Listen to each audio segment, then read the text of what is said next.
Mengapa seorang presiden sekaliber Gus Dur, yang dikenal jenius dan berani menantang dunia, selalu tertunduk takzim, bahkan mencucurkan air mata setiap kali nama Syekhona Khalil Bangkalan disebut? Banyak yang belum tahu, jika sejarah besar Indonesia dan berdirinya Nahdlatul Ulama tidak hanya ditentukan di meja diplomasi, melainkan melalui isyarat misterius dari sebuah tongkat kayu dan seuntai tasbih yang melintasi lautan Madura. Benarkah masa depan Gus Dur sudah diramalkan oleh sang wali jatsab dari Bangkalan ini 100 tahun sebelum beliau menjabat sebagai presiden?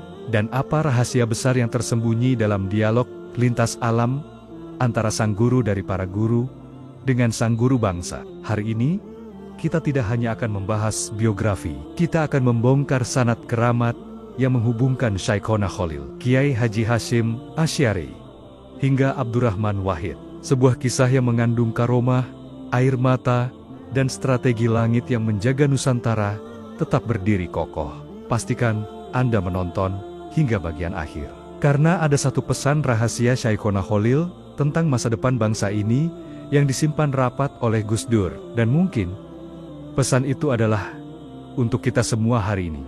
Sebelum kita melanjutkan kisah penuh hikmah ini, mari kita sejenak saling mendoakan. Bagi Anda yang berkenan menekan tombol subscribe, like dan share, semoga menjadi jalan kebaikan bagi syiar ini. Dan mari kita penuhi kolom komentar dengan kata amin. Semoga Allah melancarkan rezeki kita semua, memberikan kebahagiaan di dunia, serta kemuliaan di akhirat. Amin ya robbal alamin.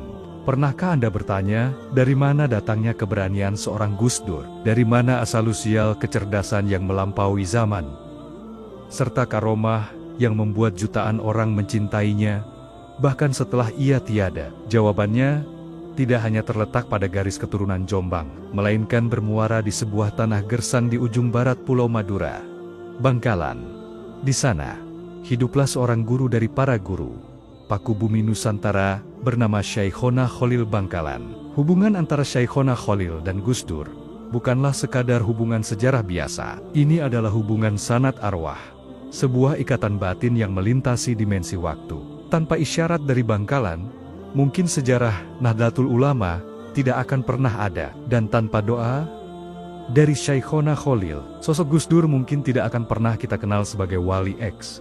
Hari ini, kita akan membedah rahasia besar di balik hubungan keramat ini. Mengapa Gus Dur selalu tertunduk takzim jika nama Syekhona Khalil disebut? Dan benarkah masa depan Gus Dur sudah diramalkan oleh Syekhona Khalil jauh sebelum sang guru bangsa itu dilahirkan? Mari kita telusuri jejak-jejak cahaya ini bersama. Untuk memahami Gus Dur, kita harus mengenal siapa gurunya para kakek Gus Dur. Muhammad Khalil bin Abdul Latif, atau yang kita kenal sebagai Syekhona Khalil, lahir di tengah penindasan kolonial Belanda. Sejak muda, beliau adalah simbol perlawanan melalui ilmu. Namun, ilmu Syekhona bukan sekadar hafalan kitab kuning. Beliau adalah penguasa ilmu batin yang mampu melihat apa yang tidak terlihat oleh mata awam. Dalam catatan sejarah yang otentik, Syekhona Khalil adalah sosok yang sangat disiplin dalam hal sanad silsilah keilmuan. Beliau mendidik murid-muridnya dengan cara yang di luar nalar. Salah satu murid kesayangannya adalah Muhammad Hashim bin Asy'ari, kakek dari Gus Dur. Di pesantren Kademangan, Bangkalan, Mbah Hashim muda digembleng dengan luar biasa. Ada sebuah kisah nyata yang sering diceritakan oleh para kiai sepuh. Suatu hari, Syekhona Khalil kehilangan cincinnya di dalam saluran air atau comberan. Beliau memerintahkan Mbah Hashim untuk mencarinya. Tanpa ragu, kakek Gus Dur itu masuk ke dalam air kotor tersebut hingga berlumuran lumpur demi menaati sang guru.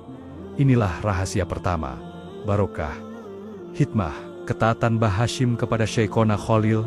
Inilah yang menjadi benih kebesaran keturunan Jombang di masa depan. Syekhona Khalil melihat ketulusan Mbah Hashim dan memberikan doa khusus, engkau akan menjadi pohon besar yang menaungi umat. Doa inilah yang kelak mengalir deras hingga ke darah daging. Abdurrahman Wahid. Masuk ke tahun ke-1924, Mbah Hashim Asy'ari di Jombang sedang dalam kegalauan besar.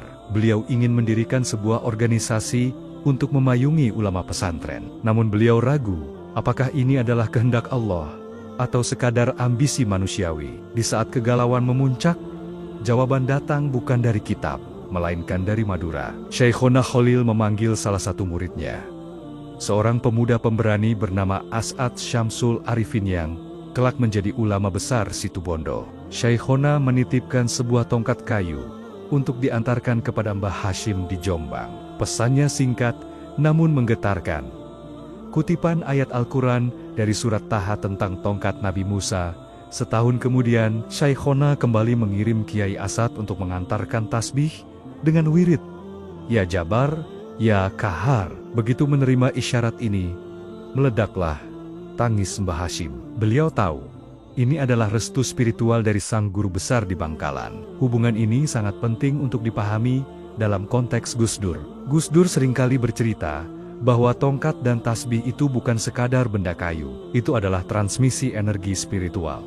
Syekhona Khalil adalah arsitek batin, dan Mbah Hashim adalah pelaksananya.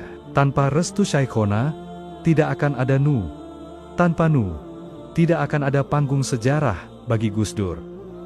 Gus Dur pernah berkata dalam sebuah forum tertutup bahwa setiap kali beliau mengambil keputusan besar bagi bangsa, beliau seolah-olah mendengar bisikan doa dari kakeknya yang tersambung langsung ke Bangkalan. Inilah yang disebut dengan sanad perjuangan. Namun, tahukah Anda betapa beratnya perjalanan spiritual di balik sepotong tongkat kayu tersebut? Mari kita menyelam lebih dalam pada peristiwa yang terjadi di tahun 1924 itu. Kiai Asad Syamsul Arifin, yang saat itu masih muda, diperintahkan Syekhona Khalil untuk berjalan kaki dari Bangkalan menuju Jombang. Ini bukan perjalanan biasa. Syekhona melarang Kiai Asad menggunakan kendaraan. Dan yang paling berat, tongkat tersebut tidak boleh menyentuh tanah sepanjang perjalanan. Bayangkan, Rio dan para pemirsa sekalian, jarak ratusan kilometer ditempuh dengan tangan yang terus memegang tongkat di dada. Mengapa Syekhona memberikan syarat seberat itu? Disinilah rahasia penjagaan sanad bermula. Syekhona ingin menguji seberapa besar ketulusan dan ketaziman muridnya dalam menjaga amanah ilmu. Gus Dur dalam banyak ceramahnya sering mengutip peristiwa ini sebagai simbol bahwa amanah kepemimpinan umat itu berat, tidak boleh jatuh ke tanah, tidak boleh dihinakan. Sesampainya di Tebu Ireng, Mbah Hashim Asy'ari tidak langsung menerima tongkat itu dengan tangan biasa. Beliau menangis terseduh-seduh, menciumi aroma Syekhona Khalil yang tertinggal di kayu tersebut. Mbah Hashim berkata, "Ini bukan sekadar kayu, ini adalah nyawa dari guruku." Kaitan eratnya dengan Gus Dur adalah, Gus Dur mewarisi tongkat estafet spiritual ini. Jika dulu Mbah Hashim menjaga tongkat fisik, Gus Dur menjaga tongkat keadilan yang diamanahkan oleh sejarah. Banyak yang bertanya, kenapa Gus Dur begitu berani melawan arus? Kenapa Gus Dur tidak takut kehilangan jabatan presiden? Jawabannya ada pada didikan Syekhona Khalil kepada kakeknya. Jangan takut pada manusia selama engkau memegang amanah dari langit. Tidak hanya itu, ada satu sisi kehidupan Syekhona Khalil yang sangat identik dengan Gus Dur, yaitu laku jadzab, atau tindokan-tindokan yang sulit dinalar oleh orang awam. Syekhona Khalil seringkali bertingkah nyeleneh untuk menguji kewarasan berpikir masyarakat saat itu. Beliau pernah memerintahkan muridnya mencuci piring di sungai yang sedang banjir bandang. Sebuah perintah yang tampak mustahil. Sifat nyeleneh tapi penuh hikmah. Inilah yang turun langsung ke genetik Gus Dur. Ketika Gus Dur berbicara hal-hal yang kontroversial, atau ketika beliau melakukan diplomasi yang dianggap aneh oleh politisi lain, sebenarnya itu adalah pantulan dari gaya mendidik Syekhona Khalil. Mereka berdua adalah sosok yang melampaui zamannya. Mereka tidak peduli dihina, karena mereka memiliki satu pegangan. Kebenaran batin yang bersumber dari sanad yang suci. Syekhona Khalil adalah samudera ilmu, dan Gus Dur adalah ombaknya yang menerjang karang ketidakadilan. Inilah mengapa, setiap kali Gus Dur merasa lelah dengan hiruk-pikuk politik Jakarta, beliau akan menceritakan kembali kisah kepatuhan Mbah Hashim kepada Syekhona Khalil. Cerita ini bukan sekadar dongeng pengantar tidur, melainkan baterai spiritual yang mengisi ulang energi Gus Dur untuk terus berjuang bagi kaum yang lemah. Ada fakta sejarah yang jarang diketahui publik. Nama Abdurrahman yang diberikan kepada Gus Dur bukan sekadar nama. Ayah beliau, K.H. Wahid Hashim, memberikan nama itu dengan harapan sang anak memiliki sifat luas, seperti samudra sifat yang juga dimiliki oleh Syekhona Khalil dalam merangkul semua kalangan. Syekhona Khalil dikenal sebagai ulama yang sangat mencintai tanah air, hubul watan. Beliau sering memberikan ijazah doa bagi para pejuang kemerdekaan. Semangat nasionalisme religius inilah yang kemudian diwarisi secara murni oleh Gus Dur.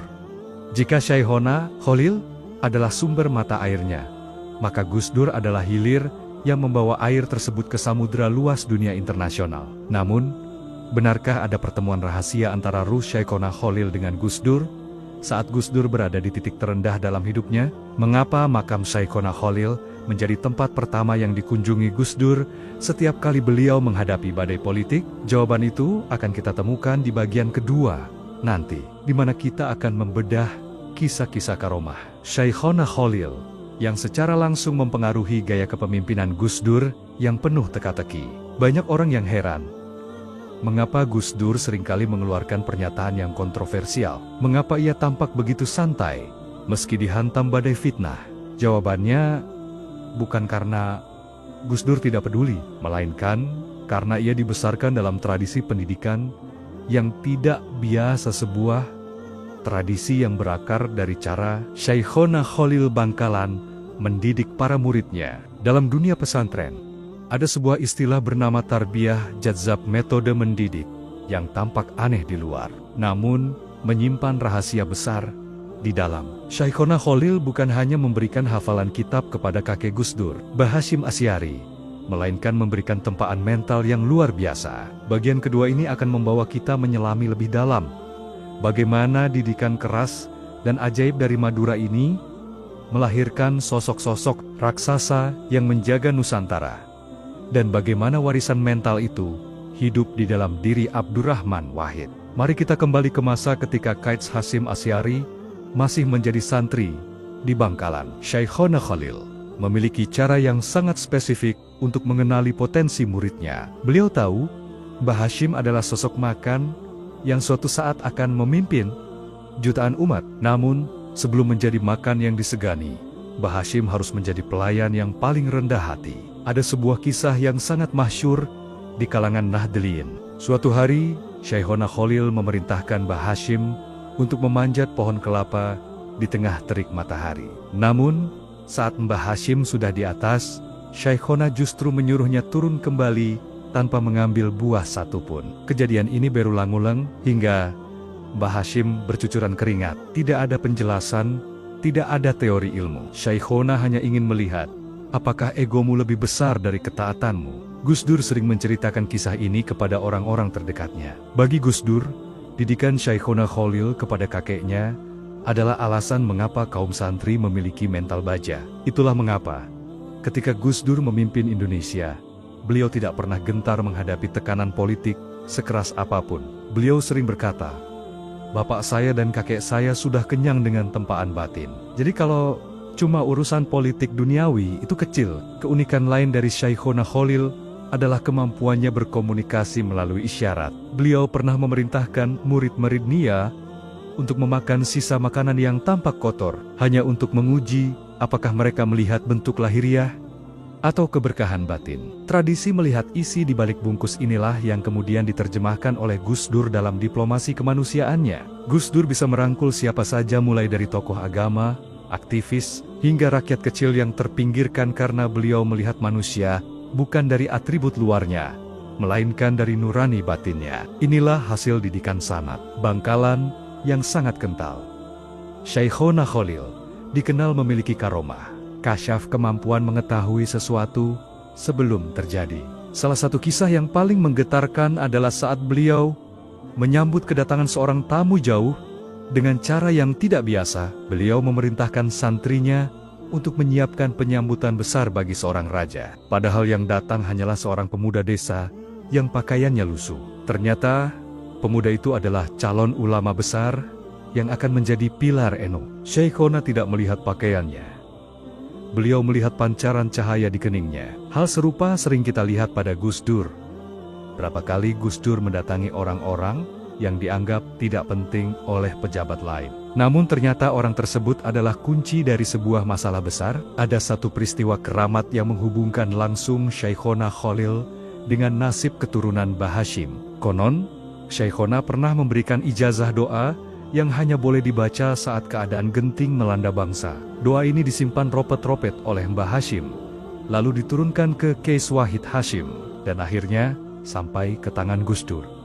Inilah yang menjelaskan mengapa dalam setiap langkah politiknya, Gus Dur sering melakukan ziarah ke makam Syekhona Khalil di Bangkalan sebelum mengambil keputusan besar. Beliau bukan sekadar berkunjung, beliau sedang melaporkan keadaan umat kepada sang guru besar. Gus Dur meyakini bahwa hubungan antara guru dan murid tidak putus oleh kematian. Arwah Syekhona Khalil tetap memantau dan mendoakan keselamatan bagi bangsa ini melalui para penerusnya. Dalam bagian ini, kita juga harus menyoroti bagaimana Syekhona Khalil memandang ilmu pengetahuan. Beliau adalah seorang poliglot, menguasai banyak bahasa dan ilmu sastranya sangat tinggi. Kejeniusan intelektual ini menurun drastis kepada Gus Dur. Gus Dur yang kita kenal sebagai kutu buku, mampu membaca ribuan literatur barat maupun timur, sebenarnya adalah manifestasi dari haus akan ilmu yang diajarkan di Bangkalan. Syekhona selalu menekankan, jadilah orang alim yang luas ilmunya tapi tetap membumi akhlaknya. Gus Dur memegang prinsip ini dengan sangat teguh. Beliau bisa berdebat tentang demokrasi di forum internasional. Namun di saat yang sama, beliau bisa duduk lesehan makan bersama supir truk di pinggir jalan. Itulah akhlak Syekhona Khalil yang hidup dalam diri seorang Abdurrahman Wahid. Perpaduan antara karomah batin dan kecerdasan. Akal inilah yang membuat duet Syekhona Khalil dan Mbah Hashim menjadi pondasi kokoh bagi Islam di Indonesia. Namun, perjuangan mereka tidak berhenti di dalam pesantren. Syekhona Khalil adalah sosok yang membakar semangat perlawanan terhadap penjajah Belanda melalui jalur spiritual yang sangat dalam. Beliau pernah ditangkap oleh Belanda karena dianggap membahayakan stabilitas kolonial. Namun, apa yang terjadi di dalam penjara? Bukannya takut, Syekhona justru membuat para penjaga-penjara ketakutan karena kejadian-kejadian ajaib yang mereka saksikan. Semangat keberanian melawan penindasan, inilah yang menjadi api dalam jiwa Gus Dur. Gus Dur tidak pernah takut pada penguasa, diktator. Karena beliau tahu, kakek-kakeknya telah memberikan contoh bahwa kekuatan doa dan kebenaran jauh lebih besar dari senjata api. Di bagian ketiga nanti, kita akan mengupas sesuatu yang jauh lebih dramatis. Kita akan masuk ke masa transisi kemerdekaan, di mana peran spiritual Syekhona Khalil menjadi penentu dalam pertempuran-pertempuran besar di Jawa Timur.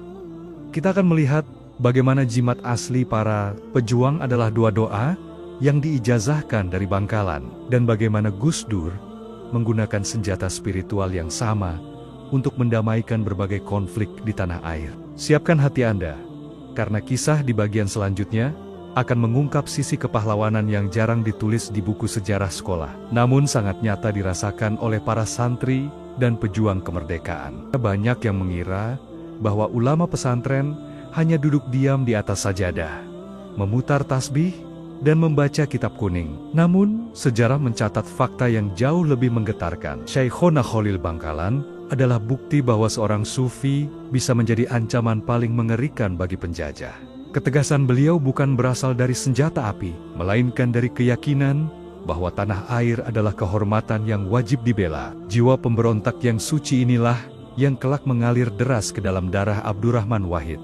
Jika Syekhona Khalil berhadapan dengan moncong meriam Belanda, maka Gus Dur berhadapan dengan tirani kekuasaan yang menindas rakyat kecil. Bagian ketiga ini akan mengungkap bagaimana ijazah perang dari Bangkalan menjadi cikal bakal keberanian Gus Dur dalam menjaga kedaulatan bangsa dan kemanusiaan. Pada masa penjajahan, Belanda sangat waspada terhadap setiap pergerakan ulama. Syekhona Khalil Bangkalan dianggap sebagai tokoh kunci yang mampu menggerakkan massa hanya dengan satu kata. Akhirnya, penjajah menangkap beliau dengan harapan semangat rakyat Madura akan padam. Namun, mereka melakukan kesalahan besar. Ada sebuah kisah nyata yang dicatat dalam sejarah lisan para kiai sepuh. Ketika Syekhona Khalil dijebloskan ke dalam penjara di Bangkalan, hal-hal di luar nalar mulai terjadi. Setiap malam, pintu-pintu penjara terbuka dengan sendirinya tanpa ada yang menyentuh.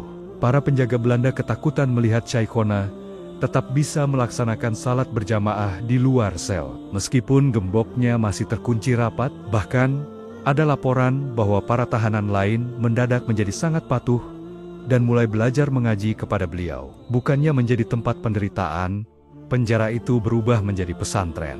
Belanda yang frustrasi akhirnya membebaskan Sheikhona karena keberadaan beliau di penjara justru menciptakan gelombang rasa hormat yang lebih besar dari masyarakat. Gus Dur sering mengambil hikmah dari peristiwa ini. Beliau pernah berkata bahwa kekuasaan manusia itu punya batas. Tapi kebenaran tidak bisa dipenjara. Itulah mengapa ketika Gus Dur berkali-kali diancam akan diturunkan, atau ketika beliau dikucilkan secara politik, beliau tetap tenang. Beliau tahu sejarah kakek-kakeknya telah membuktikan bahwa kebenaran batin akan selalu menang melawan kekuatan fisik. Semangat penjara yang bergetar inilah yang membuat Gus Dur tak pernah gentar pada ancaman manusia. Sebelum pertempuran besar 10 November di Surabaya meletus, banyak pejuang yang datang ke Bangkalan untuk meminta doa restu. Sheikhona Khalil tidak memberikan strategi militer modern. Beliau memberikan senjata langit. Beliau memberikan ijazah doa-doa, perlindungan dan keberanian yang membuat para pejuang maju tanpa rasa takut sedikit pun terhadap tantang Inggris. Kaitan emosionalnya dengan Gus Dur sangat dalam. Gus Dur selalu menekankan pentingnya kekuatan doa di balik setiap langkah diplomasi. Beliau percaya bahwa Indonesia merdeka bukan hanya karena diplomasi di meja bundar, tapi karena tarikan nafas doa para kiai di keheningan malam. Gus Dur memposisikan dirinya sebagai penjaga warisan doa tersebut. Pernah suatu ketika, saat Indonesia sedang dilanda krisis hebat, Gus Dur tidak memanggil jenderal atau pengamat ekonomi terlebih dahulu, melainkan beliau melakukan perjalanan ziarah ke makam para leluhurnya, termasuk ke Bangkalan. Bagi para pengamat politik barat, ini dianggap aneh dan tidak rasional. Namun, bagi kaum santri, Gus Dur sedang melakukan diplomasi langit, meminta restu kepada mereka yang telah membabat alas bangsa ini. Sheikhona Khalil adalah simbol kedaulatan spiritual. Beliau mengajarkan bahwa bangsa ini harus mandiri dan punya harga diri. Karakter inilah yang membuat Gus Dur sangat keras terhadap intervensi asing yang merugikan rakyat. Gus Dur adalah cucu spiritual Sheikhona Khalil yang menerjemahkan bambu runcing menjadi kata-kata tajam di forum PBB demi membela kedaulatan Indonesia. Warisan Sheikhona Khalil bukan hanya terletak pada kitab-kitab yang ditulisnya, melainkan pada api keberanian yang ia titipkan pada murid-muridnya. Api itu kemudian dibawa oleh Mbah Hashim ke Tebuireng, dipelihara oleh Kej Wahid Hashim dalam pemerintahan, dan dikobarkan kembali oleh Gus Dur di seluruh penjuru dunia. Gus Dur pernah berpesan, kita harus menjadi bangsa yang bermartabat, karena guru-guru kita telah membayar kemerdekaan ini dengan keringat dan air mata batin. Hubungan antara Bangkalan dan Jombang adalah jalur kabel listrik yang mengalirkan energi perlawanan terhadap segala bentuk penindasan. Namun, benarkah ada sebuah rahasia besar yang belum terungkap tentang pesan terakhir Sheikhona Khalil untuk masa depan bangsa ini yang disimpan rapat oleh Gus Dur? Apa sebenarnya yang dibicarakan Gus Dur saat beliau bermimpi bertemu dengan Sheikhona Khalil di saat-saat kritis kepemimpinannya? Jawaban itu akan kita bedah di bagian keempat, di mana kita akan masuk ke wilayah yang lebih dalam, pertemuan batin dan isyarat kewalian. Kita akan melihat bagaimana Gus Dur dan Sheikhona Khalil berkomunikasi melintasi batas alam demi sebuah tugas besar bernama menjaga keutuhan Indonesia. Dalam tradisi pesantren, kematian bukanlah akhir dari sebuah hubungan. Ia hanyalah sebuah pintu yang memisahkan jasad, namun tidak pernah memutus ikatan antara guru dan murid. Jika Anda bertanya-tanya, mengapa Gus Dur seringkali tampak berkomunikasi dengan mereka yang sudah tiada? Atau, mengapa beliau bisa mengetahui hal-hal yang belum terjadi? Maka jawabannya ada pada konsep itisal arus sambungan ruhani yang sangat kuat. Gus Dur pernah berkata bahwa ia tidak pernah merasa sendirian dalam memimpin bangsa ini. Di belakangnya, ada barisan doa dari para leluhur, dan yang paling utama adalah pancaran energi dari Sheikhona Khalil Bangkalan. Bagian keempat ini akan membawa kita ke sisi yang paling misterius. Bagaimana Sheikhona Khalil tetap membimbing Gus Dur melintasi dimensi waktu, dan rahasia-rahasia batin apa yang hanya diketahui oleh para kekasih Allah. Bagi Gus Dur, berziarah ke makam Sheikhona Khalil di Bangkalan bukan sekadar ritual, mengirim doa, atau ngalap berkah biasa. Ada sebuah rahasia besar yang sering disaksikan oleh para pengawal pribadi Gus Dur. Setiap kali Gus Dur berada di depan makam Syaihona, suasana berubah menjadi sangat hening. Gus Dur tidak banyak bicara. Beliau sering terdiam lama dalam kondisi yang disebut para ulama sebagai muraqabah. Ada sebuah kesaksian menarik dari salah satu santri sepuh di Bangkalan. Suatu malam, di saat Gus Dur sedang menghadapi krisis politik yang sangat hebat, di mana beliau sedang ditekan untuk turun dari kursi kepresidenan. Gus Dur datang mendadak ke Martajasa, makam Syekhona Khalil. Saat itu, Gus Dur tampak sangat lelah. Namun, setelah menghabiskan waktu beberapa jam di sana, beliau keluar dengan wajah yang sangat cerah, seolah baru saja menerima amanah atau jawaban besar. Gus Dur pernah berbisik kepada seorang kiai, Syekhona tadi berpesan, "Jangan takut pada apa yang akan hilang, karena apa yang milik Allah tidak akan pernah hilang." Pesan-pesan lintas alam inilah yang membuat Gus Dur memiliki ketenangan yang tidak masuk akal bagi para politisi Jakarta. Bagi Gus Dur, suara Syekhona Khalil jauh lebih nyata daripada suara-suara demonstran di depan istana. Inilah bukti bahwa sanad ilmu Bangkalan telah berubah menjadi sanad ruhani yang menjaga setiap langkah Abdurrahman Wahid. Syekhona Khalil sering disebut sebagai wali naya, para wali di tanah Jawa pada masanya. Beliau memiliki kemampuan untuk melihat derajat kewalian seseorang. Cerita ini berlanjut pada bagaimana Gus Dur memandang dirinya sendiri. Meskipun Gus Dur selalu merendah dan menyebut dirinya hanya orang biasa yang suka baca buku, dunia justru melihat beliau sebagai sosok wali es. Ada sebuah kisah unik yang menghubungkan isyarat Syekhona Khalil dengan kewalian Gus Dur. Konon, Syekhona Khalil pernah meninggalkan sebuah isyarat terpendam di pesantren. Kademangan tentang akan lahirnya seorang anak cucu dari murid kesayangannya, Mbah Hashim, yang akan menjadi pemimpin besar, yang buta matanya, tapi tajam mata hatinya. Isyarat ini disimpan rapat oleh para kiai sepuh Madura selama puluhan tahun. Barulah, ketika Gus Dur naik menjadi presiden, isyarat itu terbuka. Masyarakat baru menyadari bahwa Syekhona Khalil telah meramalkan kehadiran Gus Dur sejak seabad sebelumnya. Hubungan ini menjelaskan mengapa Gus Dur memiliki insting yang sangat tajam. Beliau bisa membaca niat seseorang hanya dari getaran suaranya. Beliau bisa memprediksi kerusuhan sebelum terjadi. Semua itu bukan ramalan klinik, melainkan hasil dari wirdul latif dan pendidikan batin yang sanadnya tersambung ke Bangkalan. Dalam banyak kesempatan, Gus Dur sering membela Syekhona Khalil dari tuduhan-tuduhan miring orang yang tidak paham tentang karomah. Gus Dur menjelaskan bahwa tindakan Syekhona yang terkadang sulit diterima logika seperti menyuruh murid memakan sabun atau bertingkah aneh adalah cara untuk menghancurkan berhala logika agar manusia bisa sampai pada Tuhan. Metode penghancuran ego inilah yang dipraktikkan Gus Dur saat beliau dengan sengaja membuat pernyataan-pernyataan yang memancing amarah lawan politiknya, hanya untuk melihat siapa yang benar-benar tulus membela rakyat dan siapa yang hanya mengejar kekuasaan.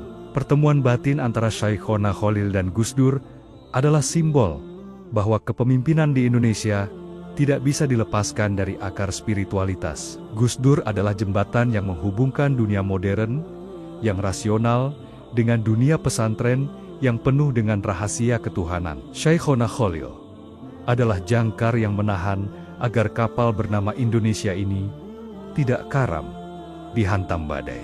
Gus Dur pernah berkata, "Saya ini hanya menjalankan tugas. Kalau Syekhona dan Koshi Koki, saya bilang berhenti, ya saya berhenti." Kesetiaan tanpa syarat kepada isyarat langit inilah yang membuat Gus Dur abadi di hati rakyat. Beliau tidak pernah merasa memiliki kekuasaan, karena beliau tahu kekuasaan hanyalah pinjaman yang dipantau oleh para gurunya di alam batin. Namun, di balik semua keajaiban itu, ada sebuah kisah sedih yang jarang diceritakan, tentang sebuah tangisan batin Gus Dur saat beliau merasa belum mampu sepenuhnya menjalankan wasiat Syekhona Khalil untuk menyatukan seluruh umat. Apa sebenarnya wasiat rahasia itu, dan bagaimana Gus Dur mencoba mewujudkannya di hari-hari terakhir hidupnya? Semua itu akan kita kupas tuntas di bagian kelima, di mana kita akan masuk ke era perjuangan Gus Dur dalam menyatukan keberagaman bangsa. Sebuah perjuangan yang fondasi toleransinya ternyata sudah diletakkan oleh Syekhona Khalil Bangkalan, jauh sebelum Indonesia merdeka. Gus Dur seringkali disebut sebagai Bapak Tionghoa, pembela kaum minoritas, hingga pejuang kemanusiaan yang tak kenal lelah. Namun, banyak pihak yang salah sangka dan menuduh pemikiran Gus Dur telah terkontaminasi oleh liberalisme Barat.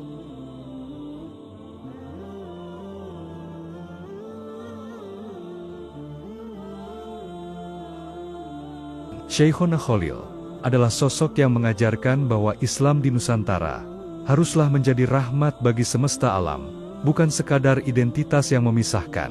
Beliau mendidik kakek Gus Dur, Mbah Hashim, untuk mencintai tanah air dengan segala keragamannya. Bagian kelima ini akan mengungkap bagaimana politik kemanusiaan. Gus Dur sebenarnya adalah kristalisasi dari ajaran Syekhona Khalil dalam menjaga harmoni di bumi Nusantara. Salah satu sumbangan terbesar Gus Dur bagi pemikiran Islam dunia adalah konsep pribumisasi Islam. Gus Dur mengajarkan bahwa kita bisa menjadi muslim yang taat tanpa harus kehilangan jati diri sebagai orang Indonesia. Kita bisa memakai sarung, peci, dan menghargai tradisi lokal selama tidak bertentangan dengan prinsip dasar akidah. Tahukah Anda bahwa prinsip ini sudah dicontohkan oleh Syekhona Khalil? Meskipun Syekhona adalah seorang alim yang menguasai bahasa Arab dengan sangat fasih dan pernah bermukim lama di Mekah, beliau tidak pernah memaksakan budaya Arab di tanah Madura. Beliau tetap menggunakan bahasa lokal, menghargai adat istiadat setempat, dan menjadikan pesantren sebagai bagian yang tak terpisahkan dari denyut nadi masyarakat desa. Syekhona Khalil pernah berpesan, "Janganlah agama dijadikan sebagai pemecah persaudaraan." Isyarat ini ditangkap dengan sangat cerdas oleh Mbah Hashim melalui resolusi jihad yang menyatukan seluruh elemen bangsa. Dan puncaknya berada di tangan Gus Dur. Gus Dur berani membela hek-hek penganut Konghucu, melindungi mereka yang tertindas, karena beliau memegang amanah spiritual dari Bangkalan, bahwa seorang pemimpin sejati adalah mereka yang paling besar kasih sayangnya kepada sesama makhluk Tuhan.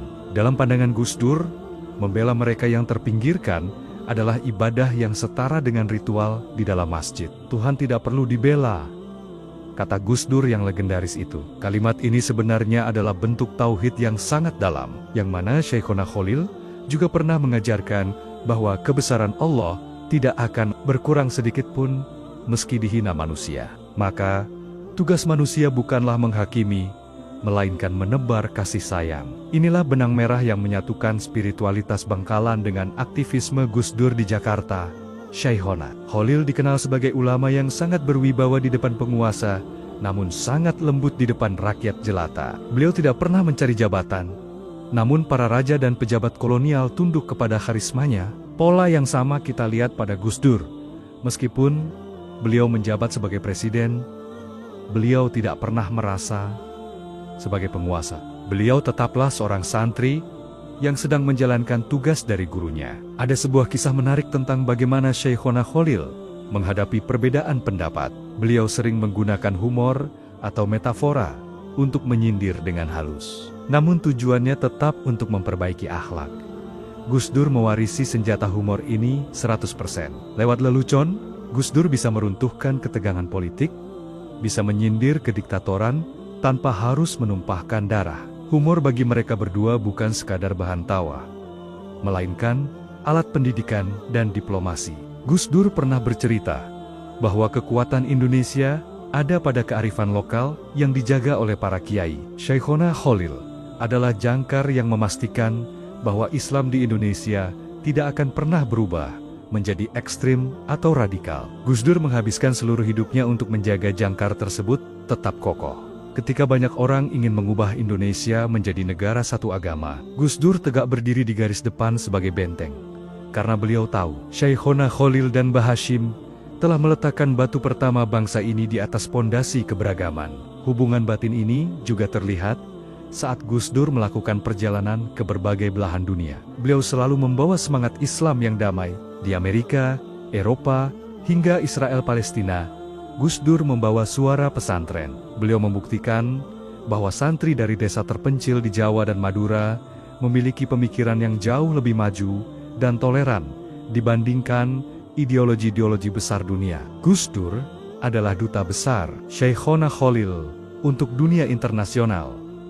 Perjuangan menjaga toleransi adalah perjuangan yang berdarah-darah bagi Gus Dur. Beliau difitnah, dihujat, bahkan dikafirkan oleh sebagian orang yang tidak memahami kedalaman ilmunya. Namun, setiap kali badai fitnah datang, Gus Dur selalu teringat pada keteguhan Syekhona Khalil saat menghadapi cobaan penjajahan. Syekhona pernah berkata bahwa emas akan tetap menjadi emas meskipun terendam di dalam lumpur. Gus Dur tidak pernah membela dirinya sendiri. Beliau membiarkan sejarah yang membuktikannya, dan kini, setelah bertahun-tahun kepergiannya, jutaan orang dari berbagai agama dan suku tetap datang berziarah ke makamnya. Persis seperti orang-orang yang tak henti mengalir ke makam Syekhona Khalil di Bangkalan. Ini adalah bukti nyata bahwa mereka yang mencintai kemanusiaan akan dicintai oleh sejarah. Namun, ada sebuah pertanyaan besar yang tertinggal. Di masa depan yang semakin penuh tantangan ini, siapakah yang akan meneruskan tongkat estafet antara Bangkalan dan Jombang ini? Apakah warisan ini akan berhenti pada nama Gus Dur? Ataukah ada isyarat lain dari Syekhona Khalil tentang bangkitnya generasi baru yang akan membawa cahaya Nusantara ke panggung dunia? Di bagian terakhir, bagian ke-6, kita akan menutup perjalanan ini dengan sebuah kesimpulan yang menggetarkan. Kita akan membahas tentang warisan abadi dan harapan masa depan. Kita akan merangkum seluruh perjalanan sanad ini menjadi sebuah pesan kuat bagi kita semua yang masih hidup di dunia ini. Siapkan diri Anda untuk bagian penutup yang akan menjawab alasan mengapa video ini dibuat. Kita telah menempuh perjalanan jauh, melintasi waktu dari tanah Bangkalan hingga ke Herik Pikak, Jakarta, menelusuri hubungan keramat antara Syekhona Khalil dan Abdurrahman Wahid. Kita telah melihat bagaimana sepotong tongkat kayu berubah menjadi simbol organisasi besar, dan bagaimana sebuah doa di keheningan malam berubah menjadi keberanian diplomasi tingkat dunia. Namun, di akhir pencarian ini, sebuah pertanyaan besar muncul. Mengapa kita harus mengingat semua ini? Apakah ini hanya sekadar romantisme masa lalu? Jawabannya adalah tidak. Sejarah antara Syekhona Khalil dan Gus Dur adalah sebuah peta jalan bagi kita yang masih hidup di masa kini. Ini adalah tentang bagaimana menjaga api tetap menyala di tengah badai yang semakin kencang. Gus Dur pernah berpesan, bangsa ini akan besar jika ia tidak melupakan akarnya. Akar itu adalah para ulama, para guru yang telah menanamkan nilai-nilai kebaikan jauh sebelum kita lahir. Syekhona Khalil Bangkalan adalah akar tersebut. Beliau mengajarkan kesetiaan pada ilmu, kesetiaan pada guru, dan yang terpenting, kesetiaan pada kemanusiaan. Gus Dur membuktikan kesetiaan itu sampai akhir hayatnya. Meskipun beliau sempat dikhianati oleh dunia politik. Meskipun beliau diturunkan dari kursi tertinggi kepresidenan, beliau tidak pernah mendendam. Mengapa? Karena bagi Gus Dur, jabatan hanyalah perhiasan dunia. Hubungan batinnya dengan Syekhona Khalil dan Mbah Hashim jauh lebih berharga daripada istana negara. Beliau lebih takut putus sanad secara spiritual daripada kehilangan jabatan politik. Inilah pelajaran terbesar bagi kita semua. Di zaman di mana orang mudah sekali mencaci maki guru, di zaman di mana orang lebih mendahulukan ego daripada akhlak, kisah Syekhona Khalil dan Gus Dur adalah pengingat yang sangat keras bahwa keberkahan hidup terletak pada bagaimana kita menghormati mereka yang telah memberikan ilmu kepada kita. Syekhona Khalil tidak menulis banyak kitab besar, tapi beliau menulis murid-muridnya menjadi kitab hidup yang berjalan di muka bumi. Salah satu bab terbaik dari kitab hidup itu bernama Abdurrahman Wahid. Banyak yang menangis saat Gus Dur wafat, seolah-olah cahaya telah padam. Namun, jika kita melihat kembali pada isyarat Syekhona Khalil, cahaya itu tidak pernah padam. Ia hanya berpindah. Syekhona Khalil telah meletakkan sistem pendidikan dan batin yang sangat kuat di pesantren-pesantren Nusantara. Selama pesantren masih ada, selama para santri masih mengaji kitab kuning dan menjaga akhlak, maka Gus Dur baru akan terus lahir. Gus Dur adalah bukti bahwa seorang santri bisa menjadi apa saja tanpa kehilangan jati dirinya. Beliau bisa menjadi intelektual dunia tanpa harus meninggalkan sarungnya. Beliau bisa menjadi pemimpin negara tanpa harus kehilangan rasa hormatnya kepada kiai di desa terpencil. Inilah warisan abadi yang dititipkan Syekhona Khalil, bahwa Islam harus menjadi solusi, bukan masalah. Islam harus mencerahkan, bukan menggelapkan. Di bagian penutup ini, kita diajak untuk melihat ke dalam diri kita sendiri. Sejauh mana kita telah menjaga warisan toleransi ini? Sejauh mana kita telah mendoakan para ulama yang telah menjaga bangsa ini? Syekhona Khalil Bangkalan dan Gus Dur mungkin sudah berada di alam yang berbeda. Namun doa-doa mereka tetap memayungi langit Indonesia. Mereka adalah sepasang wali yang menjaga dua gerbang waktu. Syekhona di gerbang awal perjuangan, dan Gus Dur di gerbang kemajuan modernitas. Terima kasih kepada Anda semua yang telah menyimak perjalanan panjang ini dari bagian pertama hingga terakhir. Video ini dibuat bukan hanya untuk menambah wawasan, tapi sebagai bentuk khidmah pengabdian kecil kami untuk mengenang jasa para ulama besar kita. Syekhona Khalil Bangkalan dan Gus Dur telah menyelesaikan tugas mereka dengan sangat indah. Sekarang, tugas itu berpindah ke pundak kita semua. Mari kita jaga kedamaian, mari kita jaga rasa hormat pada guru, dan mari kita cintai tanah air ini sebagaimana mereka mencintainya dengan seluruh jiwa dan raga. Sebelum kita berpisah, mari kita luangkan waktu sejenak untuk mengirimkan hadiah terbaik kita.